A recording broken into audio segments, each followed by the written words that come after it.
le comité me fasse des recommandations.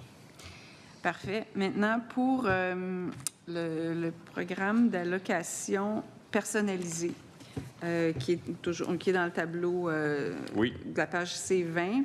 Oui. Alors, ça, c'est un programme qui avait été annoncé de 200 millions sur 5 ans en janvier 2024. Oui. Le programme d'allocation personnalisée. Alors, j'étais un petit peu surprise de le retrouver presque tel quel ici, puisque la ministre responsable des aînés, durant l'interpellation qui a été faite le 14 février sur le soutien à domicile, on a parlé de cette allocation et elle disait qu'effectivement, ça ne marchait pas comme elle voulait, comme elle l'espérait, que c'était... ça fonctionnait mieux pour certaines RPA que d'autres. Alors, est-ce que c'est quelque chose qui a été examiné ou que le comité de travail interministériel va examiner dans toute la problématique de financement des RPA ou d'aide aux RPA? C'est certainement un des éléments sur lesquels le comité se penche. La ministre responsable des aînés suit les travaux du comité avec grande attention. Et puis, c'est certain que si on met 200 millions puis que ça n'a pas les résultats qu'on voudrait que ça aille, bien, c'est notre responsabilité que de voir si on ne pourrait pas faire mieux que ces sommes-là. C'est ça. Parce que l'année passée, il y avait juste 125 personnes qui en bénéficiaient. Puis je pense qu'il y avait comme 3,5 millions qui avaient été engagés de mémoire. Là, donc, c'est pas suffisant. Et c'est pas que l'idée d'aider est pas bonne, mais c'est plus dans la mécanique, comment ça fonctionne et les règles pour pouvoir avoir accès au programme qui semble causer problème, de ce que j'entends de l'industrie, comme vous appelez.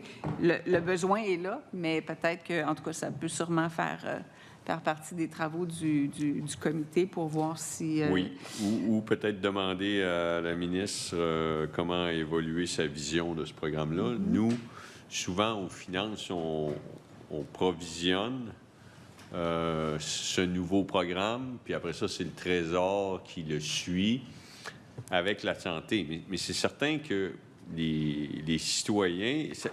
la situation est difficile dans les résidences pour aînés. Alors, si on prend la peine d'allouer 200 millions pour les aider, bien, la moindre des choses, c'est que l'argent serve à faire ce qu'on veut faire. Puis qu'on s'assure que la performance est au rendez-vous. Merci. Maintenant, en C21, au sujet dans le tableau C.8, pour prioriser la prévention en santé, le premier élément, élargir la vaccination auprès des clientèles vulnérables.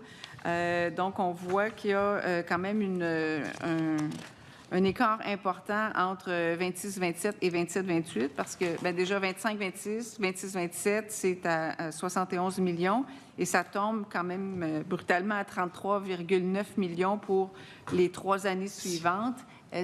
Qu'est-ce qui explique qu'on pourrait avoir besoin d'un montant qui est juste un peu moins, en fait, de la moitié des sommes qui sont prévues pour... Alors, il nous reste 40 secondes. Ça, là-dedans, il y avait...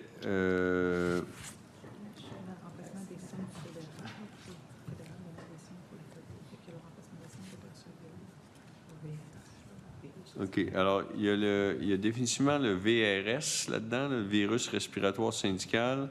Il y avait aussi... Syncytial. Clairement, je n'ai pas eu le virus syndical. Je ne l'ai pas attrapé. Monsieur le Président, non.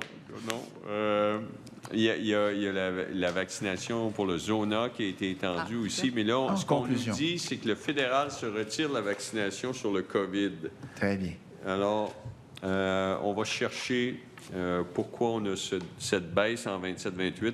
Il est possible qu'il faudra simplement rehausser le financement au budget 27.